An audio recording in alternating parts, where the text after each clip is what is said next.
السلام علیکم ورحمۃ اللہ وبرکاتہ۔ آج کے خطبے کا عنوان ہے موزوں جرابوں پر مسح کرنے کے احکام و مسائل۔ الحمدللہ والصلاۃ والسلام علی رسول اللہ، اما بعد۔ یقیناً تمام تعریفیں اللہ عز و جل کے لیے ہیں۔ میں گواہی دیتا ہوں کہ اس کے سوا کوئی بھی معبود برحق نہیں، وہ یکتا ہے، اکیلا ہے، اس کا کوئی بھی شریک نہیں، وہی بلند و کبریائی کا مالک ہے۔ اور میں یہ بھی گواہی دیتا ہوں کہ جناب محمد رسول اللہ صلی اللہ علیہ وسلم اللہ تعالیٰ کے بندے اور اس کے آخری رسول ہیں۔ اللہ تعالیٰ آپ پر، آپ کی آل پر اور تمام صحابہ کرام پر ڈھیروں درود و سلامتی نازل فرمائے۔ حمد و ثنا کے بعد اے اللہ کے بندو، اللہ تعالیٰ کی اپنے بندوں پر رحمت ہے کہ اس نے انسانوں کی آسانی کے لیے احکامات صادر فرمائے، جن کی وجہ سے مشکل حالات آسانی و سہولت کے اصولوں کے مطابق استوار ہو جاتے ہیں۔ چنانچہ شرعی قاعدہ ہے کہ مشقت سہولت کا باعث ہے، لہذا محمد رسول اللہ صلی اللہ علیہ وسلم کی شریعت میں آسانی کا ایک پہلو موزوں پر، جرابوں پر مسح کی اجازت ہے، جو کہ قرآن مجید اور نبی کریم صلی اللہ علیہ وسلم سے متواتر احادیث سے ثابت ہے۔ اللہ تعالیٰ آپ پر رحمت، سلامتی اور برکت نازل فرمائے۔ چنانچہ دونوں موزے پہنے ہوئے ہوں ان پر مسح کرنا جائز ہے، اور وضو کرتے ہوئے موزوں کو اتار کر پاؤں دھونے کی ضرورت نہیں ہے۔ اے اللہ کے بندو، چمڑے سے بنے ہوئے موزوں پر مسح کرنے کے حکم میں جرابوں پر مسح کرنا بھی شامل ہے۔ یہ سوت یا اون وغیرہ سے بنائی جاتی ہیں۔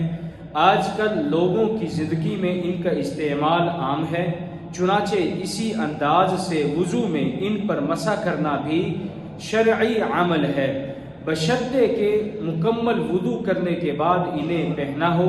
مطلب یہ ہے کہ مکمل وضو یا شرعی غسل کرنے کے بعد جرابیں پہنیں، اور محتاط یہی ہے کہ موزہ یا جرابیں دونوں قدم دھونے کے بعد ہی پہنیں۔ چنانچہ ایسی صورت میں بعد ازاں وضو کی ضرورت پڑنے پر دونوں پر مسح کر سکتا ہے، لیکن حدث اکبر یعنی جنابت کی صورت میں مسح کرنا جائز نہیں ہے، بلکہ پورے بدن کو اور دونوں قدموں سے موزے اتار کر دھونا لازمی ہے۔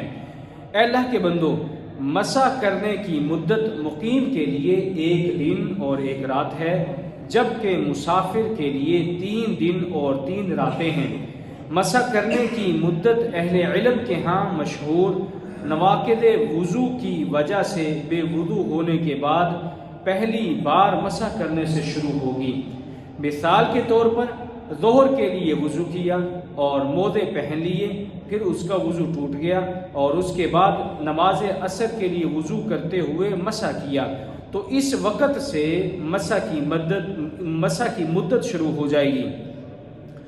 اور جس شخص نے سفر کی حالت میں مسح کیا پھر وہ شخص مقیم ہو گیا تو مقیم والی مدت یعنی 1 دن اور 1 رات پوری کرے گا، بشرطے کہ مقیم کی مدت باقی ہو۔ اور اگر مقیم شخص نے مسح کیا پھر مدت مسح کے دوران سفر پر چلا گیا تو مسافر کی مدت یعنی 3 دن اور 3 راتیں مسح کرے گا۔ یہی موقف اہل علم کی 2 رائے میں سے راجح موقف ہے۔ مسح کا تعلق وضو میں پاؤں دھونے کے ساتھ ہے۔ اس کا مطلب ہے کہ لازمی طور پر پانی کے ساتھ مکمل شرعی وضو کرے۔ چنانچہ اگر کسی نے تیمم کی ضرورت کے وقت تیمم کرنے کے بعد موزے پہنے تو ایسا شخص یہ دلیل دیتے ہوئے پانی ملنے کے بعد موزوں پر مسح نہیں کر سکتا کہ اس نے شرعی طہارت کے بعد ہی موزے پہنے ہیں، کیونکہ موزوں پر مسح کرنے کا تعلق دونوں پاؤں سمیت سارے اعضائے وضو کو پانی کے ساتھ دھونے سے ہے۔ ایک مثال سے اس مسئلے کو سمجھیے کہ جس شخص کو پانی نہیں ملا یا مرض کی وجہ سے وضو کے لیے پانی استعمال وہ نہیں کر سکتا تھا، تو ایسے شخص کے لیے بغیر طہارت کے موزے پہننا منع نہیں ہے۔ وہ اس تیمم کے ساتھ نماز پڑھ سکتا ہے، لیکن پانی کی دستیابی یا مرض سے شفا کے بعد پاؤں دھو کر مکمل وضو کرنا اس کے لیے ضروری ہے۔ اور جس شخص کو مدت مسح کے بارے میں شک ہو تو یقینی بات کو بنیاد بنائے، اور وہ ہے مسح نہ کرنا۔ مثلا جس شخص کو یہ شک ہوا کہ ابتدائے مسح وقت ظہر سے تھی یا عصر سے، تو اصول یہی ہے کہ وہ یقینی بات کو بنیاد بنائے گا، اور وہ ہے مسح نہ کرنا، اس لیے وہ مدت مسح کی ابتدا عصر کی نماز سے کرے گا۔ مسح کے لیے اے اللہ کے بندو، واجب یہ ہے کہ جب موزوں پر مسح کرنے کا ارادہ ہو تو وہ موزوں کی اوپر والی سطح پر اپنے پاؤں کی انگلیوں سے پنڈلی کی طرف مسح کرے، پہلے دائیں پاؤں کا اور پھر بائیں پاؤں کا، اور اگر دونوں پاؤں کا ایک ہی بار اکٹھا مسح کر لیا، یعنی دائیں پاؤں سے دائیں قدم کا اور بائیں ہاتھ سے بائیں قدم کا، تو اس میں بھی کوئی حرج والی بات نہیں۔ نبی کریم صلی اللہ علیہ وسلم کی حدیث کے الفاظ سے یہی ظاہر ہوتا ہے۔ حدیث کے الفاظ ہیں پھر ان دونوں پر مسح کرے۔ مسح کی نچلی یا ایڑھی کی جانب مسح کرنا مسنون نہیں ہے۔ جناب علی رضی اللہ تعالیٰ عنہ کہتے ہیں کہ اگر دین عقلی رائے کا نام ہوتا تو موزے کا نچلا حصہ اوپر والے حصے سے زیادہ مسح کا حقدار تھا، اور میں نے رسول اللہ صلی اللہ علیہ وسلم کو دیکھا کہ آپ موزے کے ظاہری یعنی اوپر والے حصے پر مسح کر رہے تھے، اور اگر ایک جراب پہن کر اس کے اوپر ایک اور جراب پہن لی جائے اور اوپر والی جراب پر مسح کیا جائے تو اہل علم کے دو اقوال میں سے راجح قول کے مطابق اس میں کوئی حرج والی بات نہیں ہے، بشرطے کہ مسح کی مدت باقی ہو، اور مسح کی مدت کا حساب پہلی جراب پر مسح سے ہوگا، اور اگر مسح کی مدت ختم ہو جائے لیکن انسان کا وضو قائم ہو تو مدت مسح ختم ہونے سے وضو نہیں ٹوٹے گا۔ یہی راجح موقف ہے، اسی کو ائمہ نے مقرر کیا ہے، کیونکہ شریعت نے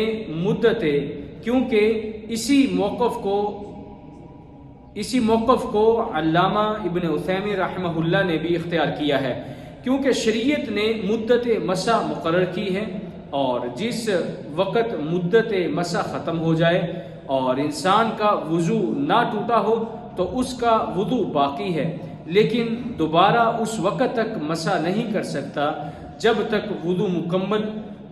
تک مکمل وضو کرتے ہوئے قدموں کو پانی سے نہ دھو لے۔ اس طرح سے مسح کی نئی مدت شروع ہو جائے گی۔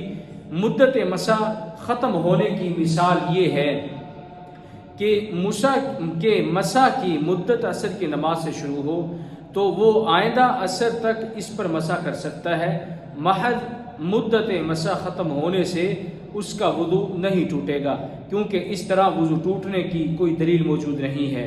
اللہ تعالیٰ مجھے اور آپ کو دین الہی سمجھنے والا بنائے، اور شریعت ربانی اور ہمارے نبی صلی اللہ علیہ وسلم کی سنت کے بارے میں بصیرت عطا فرمائے۔ اللہ تعالیٰ میرے اور آپ کے لیے قرآن مجید کو بابرکت بنائے، اور اس میں موجود رہنمائی اور ہدایت ہمارے لیے نفع بخش پہنچائے۔ سبحان ربک رب العزت عما یصفون وسلام علی المرسلین والحمد للہ رب العالمین۔